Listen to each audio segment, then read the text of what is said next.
I mean, they're projected to lose between 2 and 400 million on this. And to everyone who hates when I win, the winged victory came to the Louvre in pieces, and people still line up to see her. And I can only hope that despite my flaws, and despite my cracks and my breaks, and there are many of them, that at every premiere and everything I do, people will wait in line to see. Disney is facing a major crisis following the disastrous performance of the Snow White remake, which resulted in a $120 million loss. The fallout is shaking Hollywood, with executives reportedly blaming each other and even considering making Rachel Zegler the face of the brand to recover some of the losses. Tensions are running high behind closed doors. What really shocks me about this story, you know, Disney and all these media companies, they invest hundreds of millions of dollars into these projects, right? Have they ever thought about maybe like a little bit of like, I don't know, vulnerability study, opposition research, that sort of thing before you go and hire some Zoomer? The whispers are intensifying that Disney might hold Rachel Zegler financially accountable for the failure of the Snow White remake.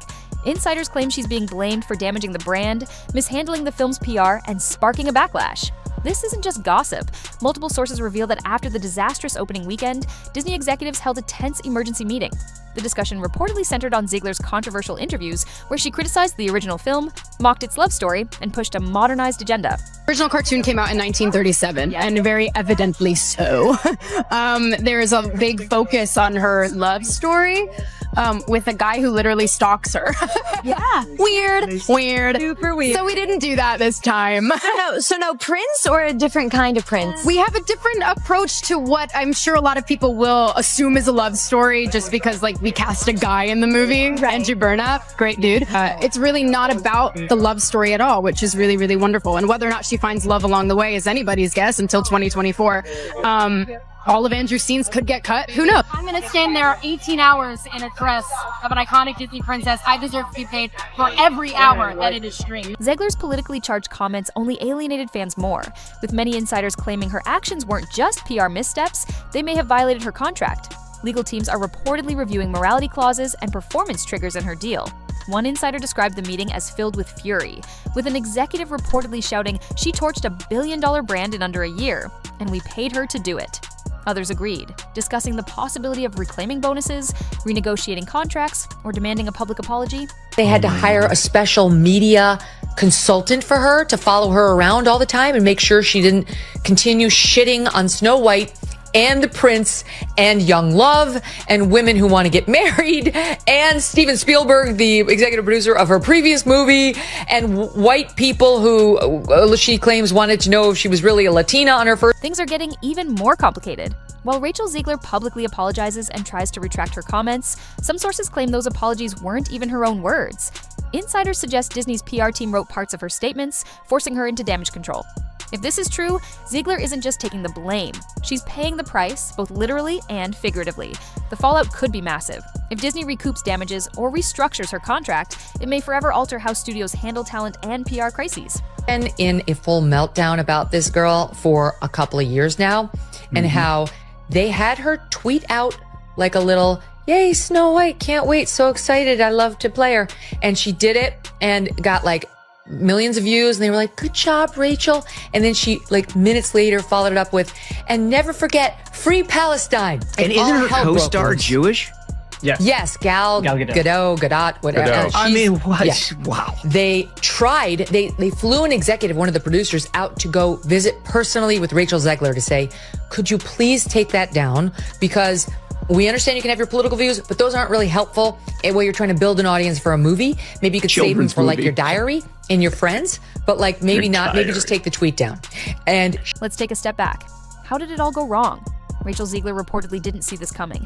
She was told that playing Snow White would catapult her into stardom, but instead, she's at the heart of a massive failure. The film, which was meant to be Disney's next big success, has turned into a cautionary tale about how modern messaging can overpower storytelling. On paper, it had everything: nostalgia, a big budget, and a fresh lead. But in reality, it was a disaster. Industry insiders say the failure was due to a miscalculation of tone, casting, and audience expectations. don't think she's in the running toward the real Academy. Social media has been unforgiving, tearing apart every misstep. Backlash was swift, with hashtags like Not My Snow White and Boycott Disney trending as memes mocking Zegler's interviews spread across the internet. Then, old political tweets resurfaced, showing her harsh comments about Trump supporters, intensifying the storm. For a studio built on mass appeal, this was a nightmare.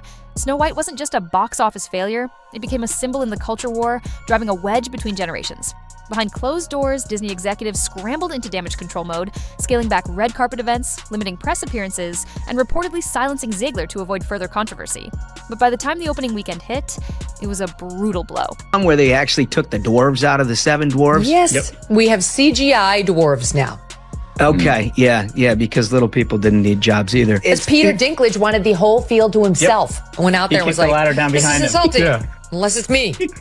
He gave the ladder. Yeah, he The got his ladder. money in Hollywood, and now he's like, Oh, don't nicely hire done, anyone else. Smug. The ladder. That was nicely done. That- No, but I mean, he got his money acting as a little person. Now he's saying it's demeaning for them to have those roles. He acted as a dwarf on like the most popular show on TV for 10 years, made millions of dollars. Now he's like, how dare people hire dwarves to act as dwarves? It's ridiculous. Domestically, the film barely earned $43 million, a shockingly low number for a Disney remake. Globally, it only reached $87 million, nothing compared to its $250 million production and marketing costs. Insiders were stunned. Not only did it become one of Disney's biggest flops, but it also lacked buzz, viral moments, or positive momentum, ultimately fizzling out. It's also a generational thing. I mean, her generation has basically grown up being told every opinion you have, post it online, share it with the world. You're the most special person. The world revolves around you. Everyone has to change to fit your beliefs because you're so special and you're so important and everything you say is validated and that's your truth. And that's not going away. Now, the blame game has begun. Who's at fault for the disaster? Was it the script, the marketing, or the direction? Ultimately, all eyes have shifted to the film's most visible face, Rachel Zegler. Hollywood insiders believe Disney may already be severing ties with her. Some even suggest that upcoming projects involving Zegler have been quietly canceled, while others hint at legal actions to recover the studio's massive losses. Whether Disney officially drops her or not, it's clear that her future with the company is uncertain, hanging by a thread. Zegler's reputation has taken a massive hit within the industry. Some producers are reportedly wary of working with her, fearing that attaching her to any project could turn into a PR nightmare before filming even begins. In Hollywood, perception is everything, and when a star becomes synonymous with controversy, landing new roles can become a major struggle. Fans are left debating where it all went wrong. Did Disney set itself up for failure by modernizing a classic that didn't need fixing? Was Zegler miscast from the start? Or did her own words sink the ship? One thing is certain, the damage is done.